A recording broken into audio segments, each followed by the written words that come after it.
Good morning and welcome to the Sunday service of the North Universalist Chapel Society here in Woodstock, Vermont. My name is Ann Dean and I welcome all of you from the East Coast to the West Coast and everyone in between to this morning's service. It is wonderful to be with everybody today, even though it may be virtual. Our dear Minister Leon Dunkley is taking a well-deserved vacation this week, and so some of us are stepping in to try and fill his very big shoes. Today is August 8th, and a beautiful morning here in Woodstock. Dare I say, there has been a distinct crispness in the air these past few mornings, around 60 degrees. Such a change from 2 weeks ago when it was 90 degrees. I could get into the whole climate change thing, but I won't, tempting as it is. Instead, I want to introduce to you my friend Karen Ganey, who will be doing the reflection today on resilience. Karen and I were introduced to one another through permaculture, something we both hold very close to our hearts. Karen is like the sunshine. When you see Karen, she looks like she's glowing from the inside out. Whenever I see her, I can't help but smile. So it is no surprise that she spreads her light amongst trees and plants pretty much 24/7. Any plants she comes in contact with are one bunch of lucky plants. For those plants will receive a double dose of her sunshine and lots of love. For over 15 years, Karen has been the heart of the permaculture movement in our Upper Valley here in Vermont.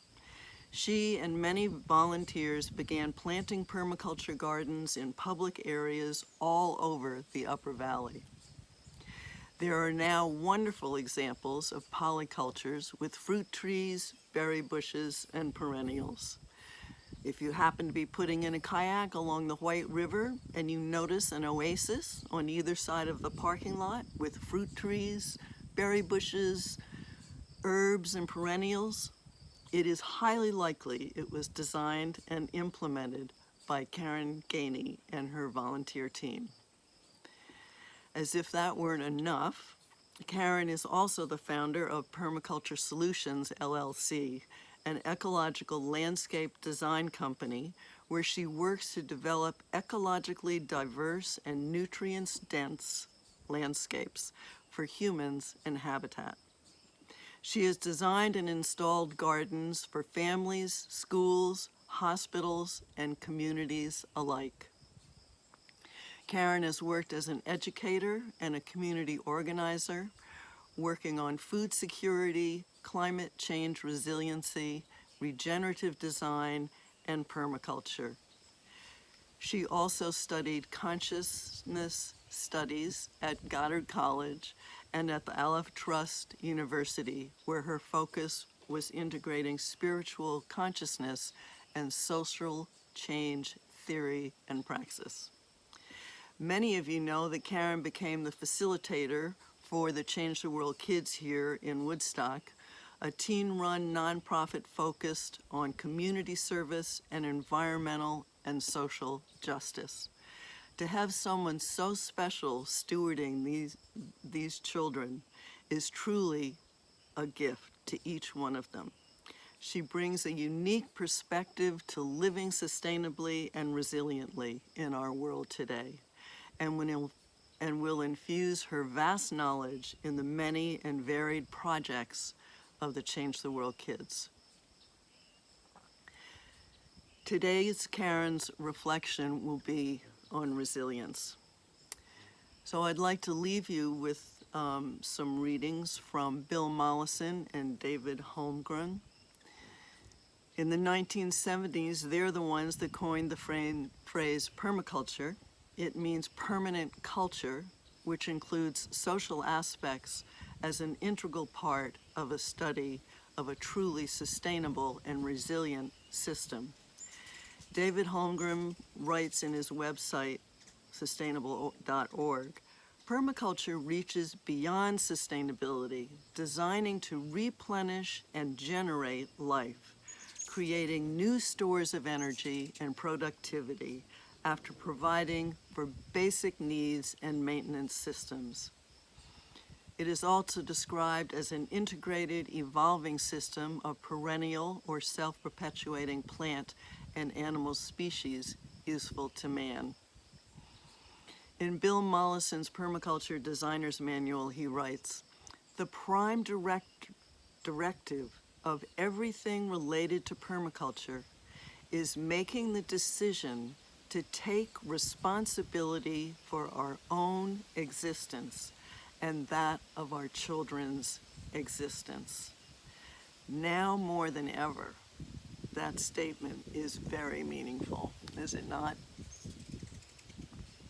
I'll leave you with Rumi's poem, Every Tree. Every tree, every growing thing as it grows, says this truth: you harvest what you sow. With life as short as a half-taken breath, don't plant anything but love. Everything you see has its roots in the unseen world. The forms may change, yet the essence remains the same. Every wonderful sight will vanish. Every sweet word will fade. But do not be disheartened. The source they come from is eternal, growing. Why do you weep? The source is within you. And this whole world is springing up from it. The source is full. Its waters are ever flowing. Drink your fill. Please join me in singing this morning's hymn, Winds Be Still.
Hello, my name is Laura Foley, and today I'm going to read a poem from this collection called Healing the Divide, Poems of Kindness and Connection. And it's one that I wrote called Neonatal ICU Prayer. And I wrote this a couple of years ago, soon after my granddaughter was born. Let us be gentle as we tend you. Let us hear the mechanical whirs and hums you do, feel the vibrations of our coming and going. Let us not walk briskly by, but abide, breathing in unison. Close our eyes or open them wide as you do, smallest and most trusting of all of us needing care. Last week, my first grandchild healed here. May the same be true for all of you, our tiniest kin in sheltering globes. Thank you.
Hello, my name is Ganey, and I was honored to be asked to share some of my reflections on resilience with you all.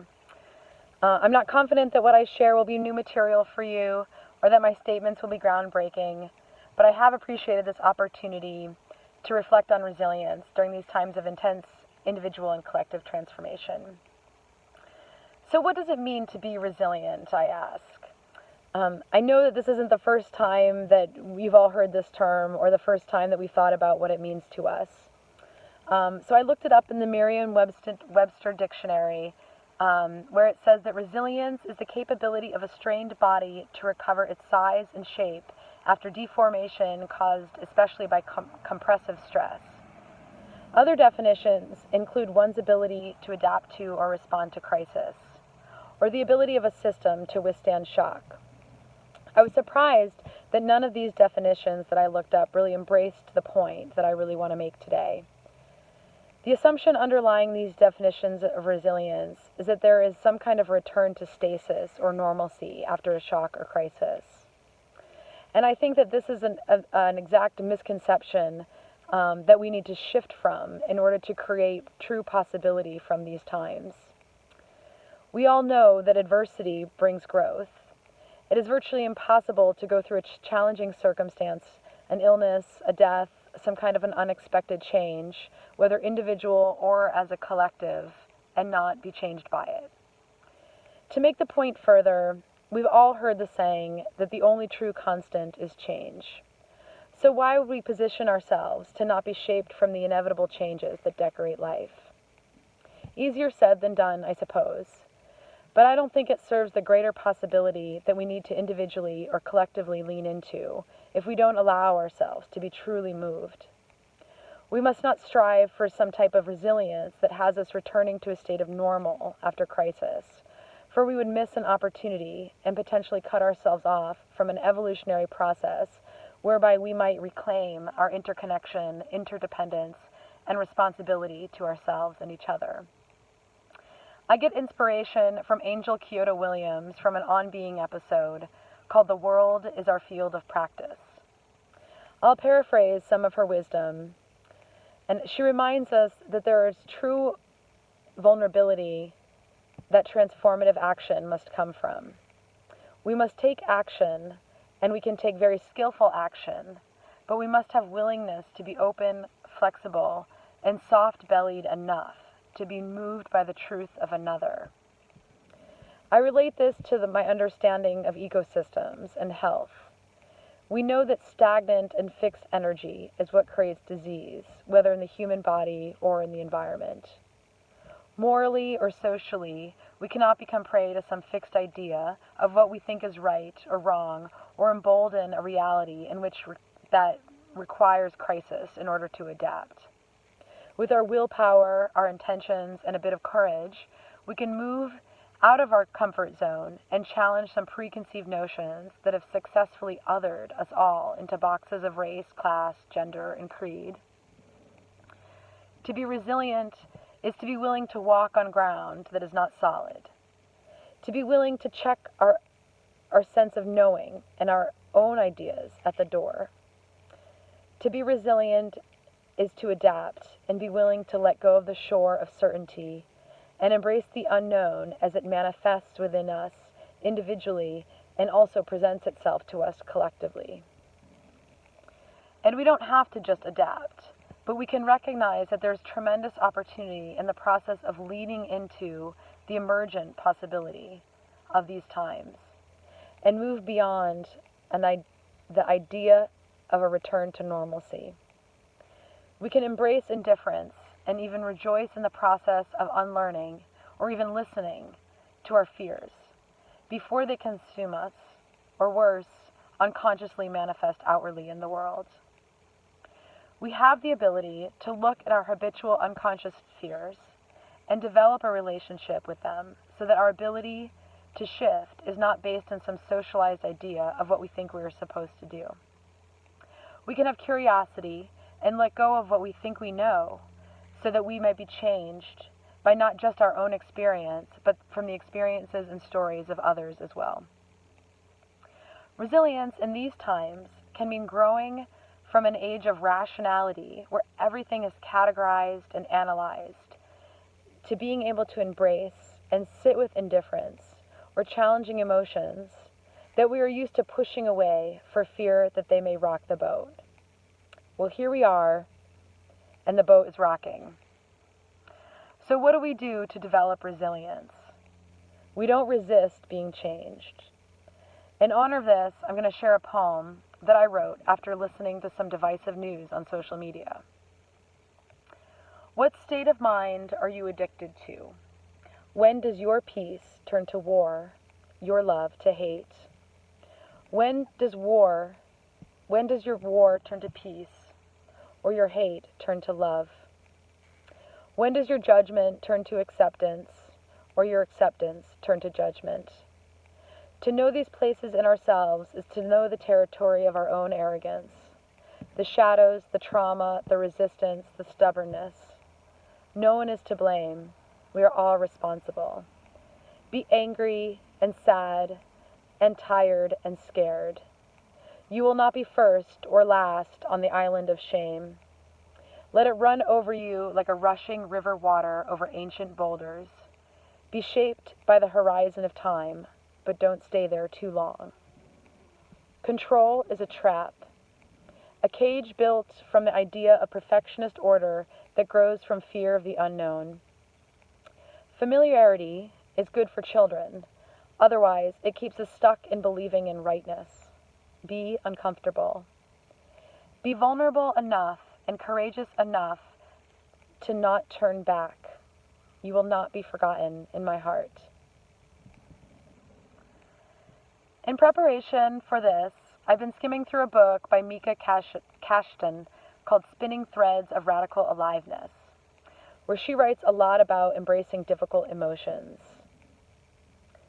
In it, she encourages us to choose gentleness.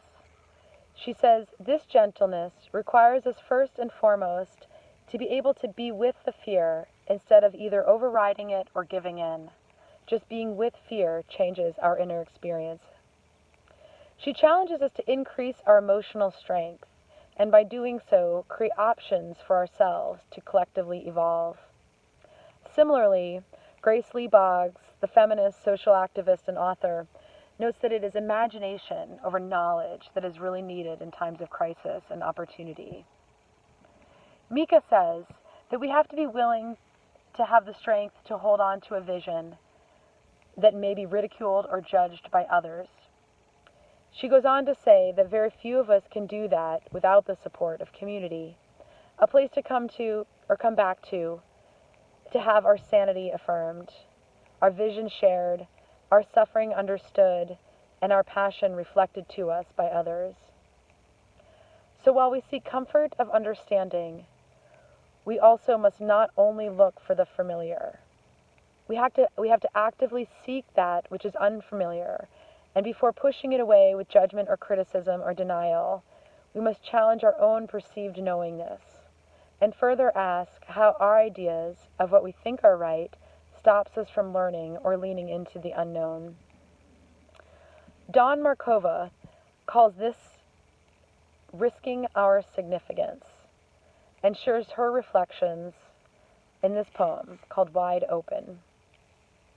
I will not die an unlived life. I will not live in fear of falling or catching fire. I choose to inhabit my days, to allow my living to open me, to make me less afraid, more accessible, to loosen my heart until it becomes a wing, a torch, a promise.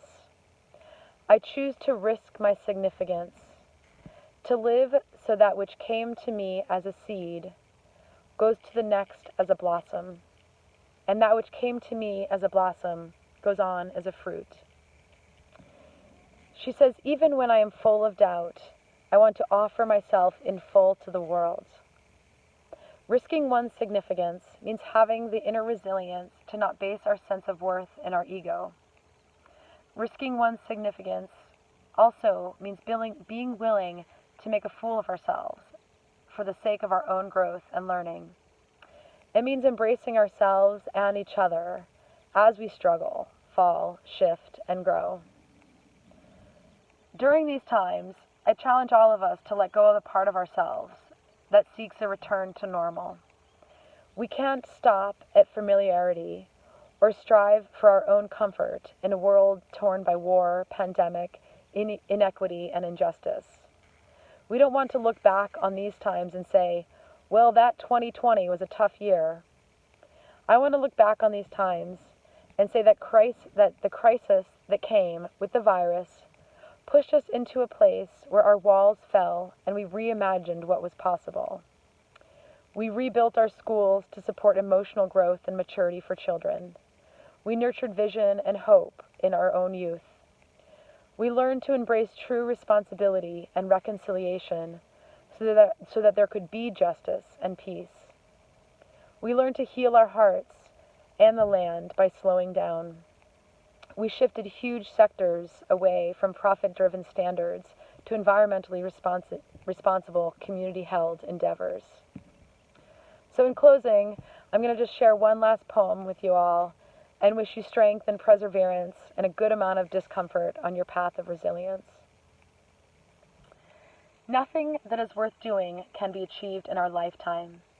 Therefore, we must be saved by hope. Nothing which is true or beautiful or good makes complete sense in any immediate context of history. Therefore, we must be saved by faith. Nothing we do, however virtuous, can be accomplished alone. Therefore, we are saved by love. No virtuous act is quite as virtuous from the standpoint of our friend or foe as it is from our standpoint. Therefore, we must be saved by the final form of love, which is forgiveness. Reinhold Niebuhr. Thank you all.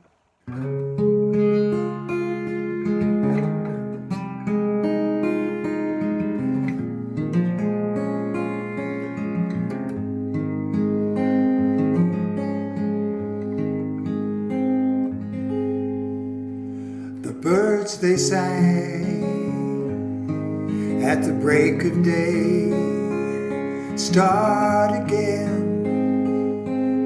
I heard them say, don't dwell on what has passed away or what is yet to be.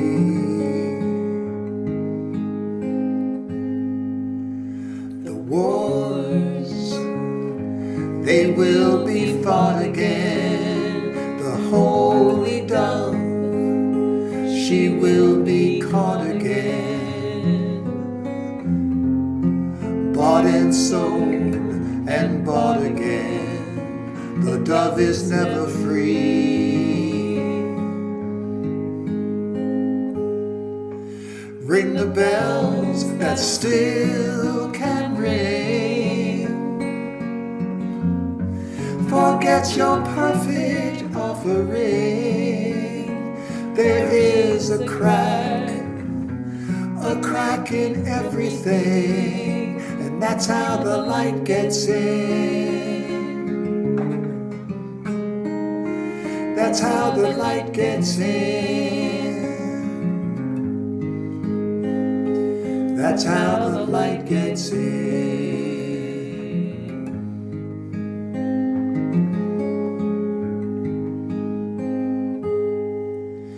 You can add up the parts and still not have the song. You can strike up the march when there is no drum. Every heart to love will come like a refugee, like a refugee, like a refugee.